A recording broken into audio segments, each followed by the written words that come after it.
Paz do Senhor.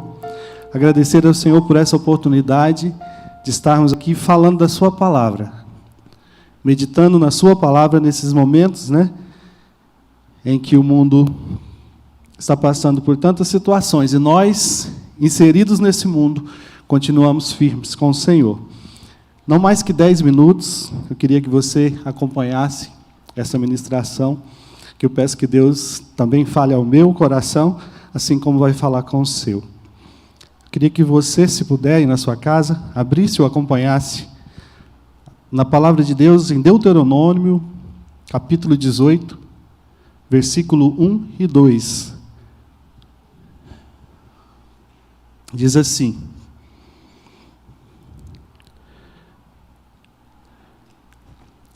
os sacerdotes levitas e toda a tribo de Levi não terão parte nem herança em Israel. Das ofertas queimadas ao Senhor e daquilo que lhe é devido comerão. O 2 diz assim: pelo que não terão herança no meio de seus irmãos. Vou repetir: pelo que não terão herança no meio de seus irmãos.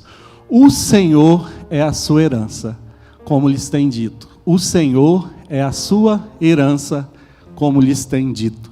Amém?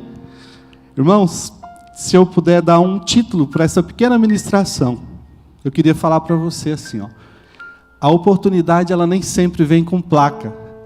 O que seria placa nesse contexto? Eu sou corretor de imóveis. Quando eu preciso vender um imóvel, eu vou lá e coloco, vende-se, aluga-se. Mas muitas vezes o Senhor quer trabalhar na minha vida e quer trabalhar na sua, e Ele manda situações e não está escrito. Situação para trabalhar o irmão Samuel. Situação para trabalhar a igreja do Senhor no mundo. Situação para fazer a igreja do Senhor se levantar no Brasil. Situação para fazer o amor ao próximo ser despertado no coração do irmão Samuel. Nem sempre vem uma placa que nos chama a atenção para aquilo que nós devemos fazer naquela situação.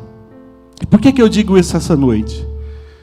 Se você prestar atenção no contexto desses versículos que lemos ali, tem uma má notícia e uma excelente notícia.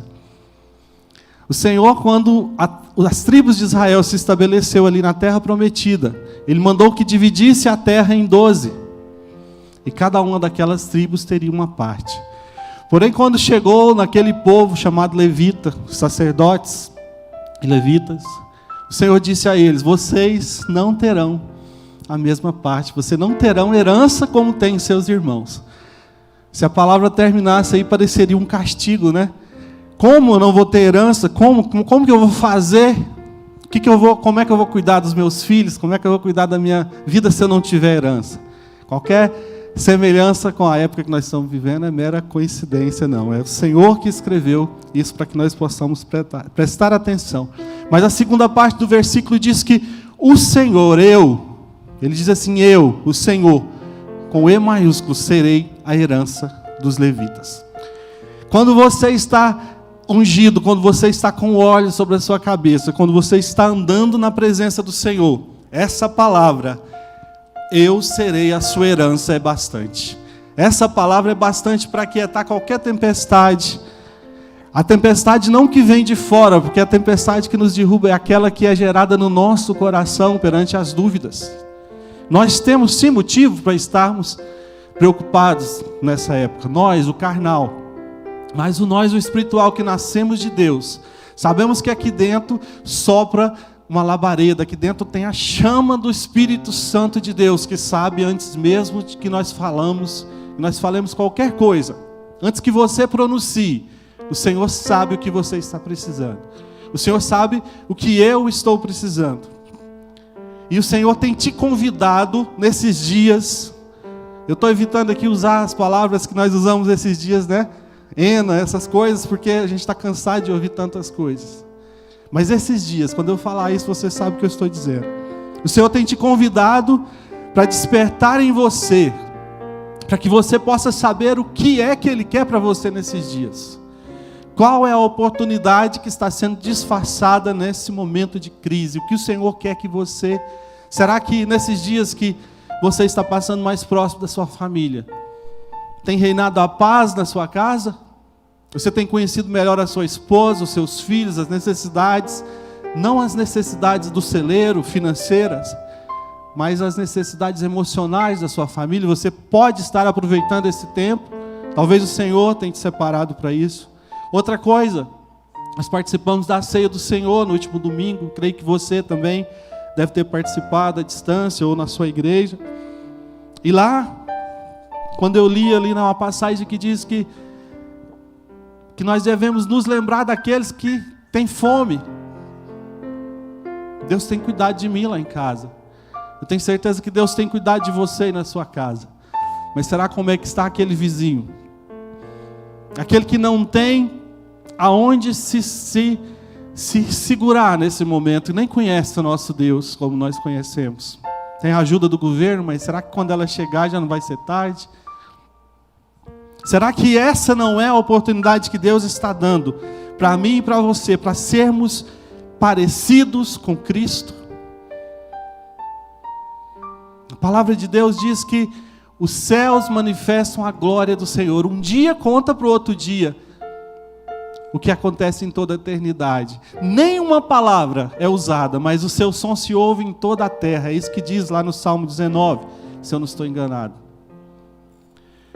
E quando ele diz isso, que nenhuma palavra é usada e toda a glória, aliás, uma amostra da glória de Deus, porque não existe como a gente ver a glória de Deus toda, é mostrada através das noites e dos dias, dos astros celestiais. Da mesma forma, o Senhor quer que eu e você seja uma ponta da glória de Deus. Quando alguém olhar para a sua vida, mesmo agora, em momentos de dificuldades, que você possa manifestar a glória de Deus na sua vida. Que você seja um Salmo 19. Que alguém possa olhar e falar assim: o irmão fulano reflete a glória do Senhor. O irmão fulano manifesta a glória do Senhor. Não é a glória do Senhor, porque a glória do Senhor é algo muito mais amplo.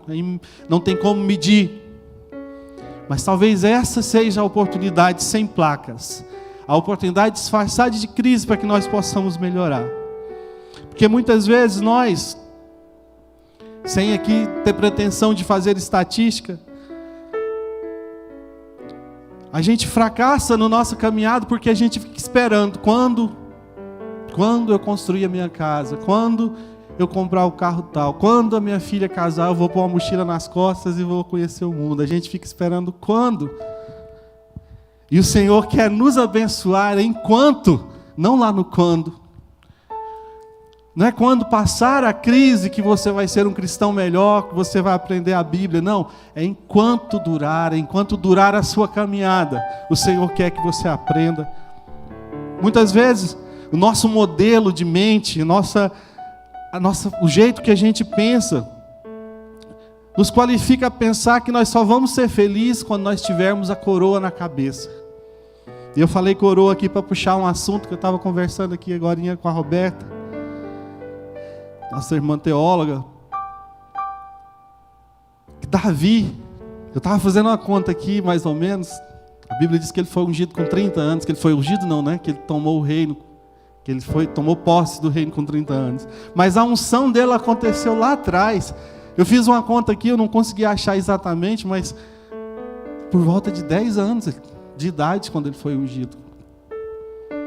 E os maiores feitos da vida de Davi foi enquanto ele caminhava para ser rei. Não foi depois que ele tomou o trono, depois que Saul morreu, que ele começou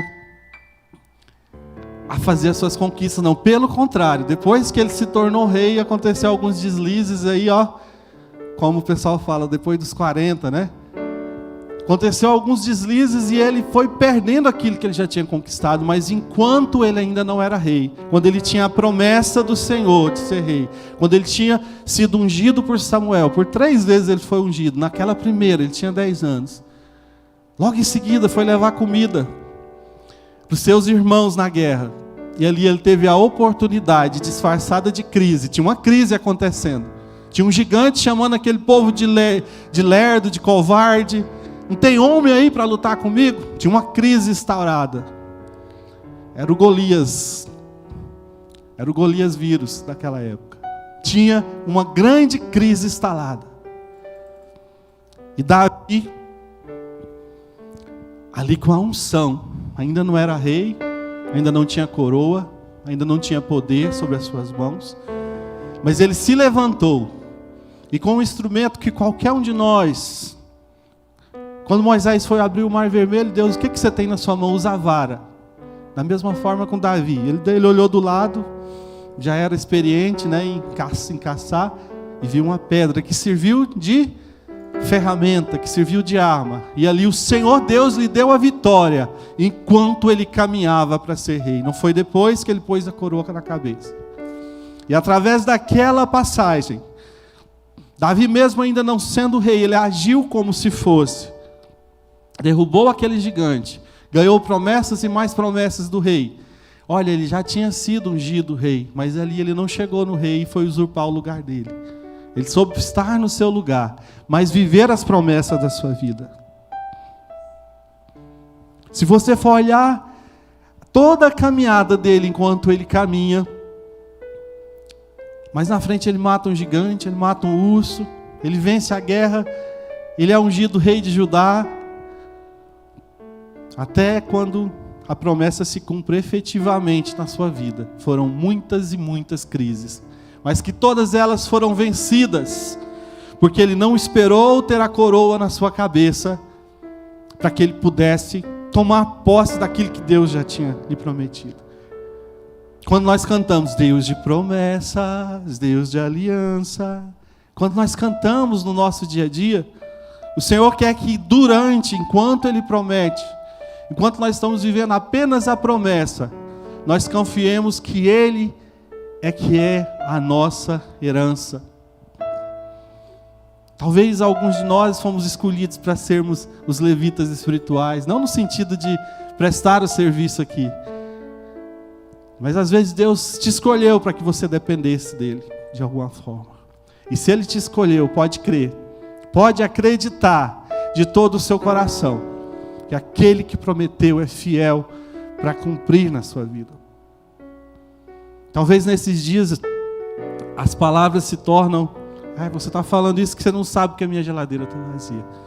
Eu quero profetizar aqui nessa noite, assim como Samuel profetizou na vida de Davi, e ele se tornou rei só depois de 22 anos, mas ele viveu como rei, as vitórias sobre as lutas. Eu quero profetizar que Deus vai tocar no irmão que mora perto da sua casa, na igreja que você congrega, e vai encher a sua geladeira. O Senhor vai levar a provisão para a sua casa. Talvez você não deva estar tão preocupado com aquele boleto que vai vencer, não, porque, como Jesus disse para aquele povo que estava querendo velar alguém, né? Deixe que os mortos enterrem os mortos. Vai dar um jeito nesse boleto lá na frente. Agora preocupa com o seu estômago, que o Senhor vai encher ele. Saiba que as promessas do Senhor vai se cumprir na sua vida. Mas tenha um pensamento de rei, mesmo quando você é apenas um simples servo. Foi assim que Davi venceu. Estou caminhando para terminar essa pequena reflexão. Mas se eu quero que você guarde algo no seu coração, tenha um pensamento de rei, mesmo enquanto você é servo. Porque Davi, quando foi ungido, ele não saiu contando para todos que ele era ungido rei. Pelo contrário, o rei estava atormentado com um mau espírito e ele foi servir o rei. Servindo o rei, debaixo, às vezes até de flechadas, né? Que ele ali apossado daquele mau espírito, lançava uma flecha para matá-lo, mas ele estava ali servindo o rei. Sirva, que a sua hora já chegou, ela não vai chegar não, é ali, enquanto você está servindo, que Deus está te usando. Jesus esteve nesse mundo 33 anos, seu ministério oficial foi 3, mas será que ele não serviu nos outros 30? E quando ele estava entre os doutores, e quando ele estava com seus colegas, crianças, tenha um coração de rei mesmo quando você é servo. E aqui coração de rei não é você deixar o poder subir a cabeça, não é você ser orgulhoso, é você saber que o ministério que Deus tem para mim e para você é o de servir. É o líder. Esses dias eu vi a pastora lendo um livro, O Monge Executivo, né? Ela falou que leu para nós, eu também tinha lido, em que ele fala que a maior dádiva de um líder é saber servir. E não é, pastora? O líder não tem muitas vezes vontades, né? Aliás, não pode atender às suas vontades. Está em casa, ficar quieto, tem que estar na frente da batalha.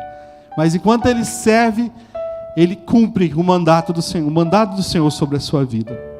Para finalizar, se você pegar mais alguns exemplos, se você lembrar de Saul, quando foi que Saul foi ungido rei?